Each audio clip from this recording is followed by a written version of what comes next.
This is the most powerful billionaire you've probably never heard of. He's a Chinese investor who quietly owns half of America. Let me explain. When you think of the richest people in the world, you probably imagine names like Elon Musk, Jeff Bezos, and Richard Branson. These billionaires make headlines by traveling to space, buying sports teams, and dating pop stars. But compared to our mystery billionaire, their antics are small potatoes.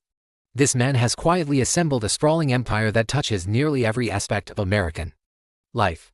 And unlike those flashy billionaires, he's done it all without a shred of media attention. No puff pieces in the New York Times, no magazine covers, not a single interview or public appearance. Yet his influence over America runs deep. He's made shrewd investments in farmland, water rights, real estate, infrastructure, and even key digital networks. In other words, he's betting big on the backbone of American industry. But how did he do it? How has this mysterious investor amassed so much power without anyone noticing? Well, it's a tale of savvy deal-making and a little creative use of corporate structures. He set up a web of shell companies, Delaware LLCs, and discrete trust funds to purchase thousands of acres of U.S. farmland. He is particularly active in the American Midwest, where he has snapped up huge tracts of farmland in states like Kansas and Nebraska. But he didn't stop there.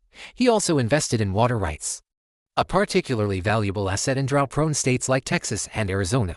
With climate change mentioning more water shortages ahead, he's essentially betting on America's growing thirst. But why? Why does he need all this land? Some critics say he's stockpiling resources for China or seeking to profit from American misery. But that's just the tip of the iceberg. He has also embedded himself in American supply chains by purchasing warehouse hubs near major ports and rail yards. His company, for instance, bought a massive 2.5 million square foot warehouse in Texas for a song. Then, when the pandemic disrupted global trade, they jacked up the rent on the facility. So now he's collecting rent from e-commerce giants like Amazon. But his investments go even deeper. He bought fiber optic cables that carry internet traffic around the country and even purchased strategic stakes in rail companies, energy providers, and food distributors. And like many foreign investors who seek quick profits, his capital comes with strings attached. He takes board seats, gets cozy with regulators, and wields significant influence over long-term strategy. But perhaps most importantly, he's cultivated a reputation as a stealthy but generous donor to universities and think tanks.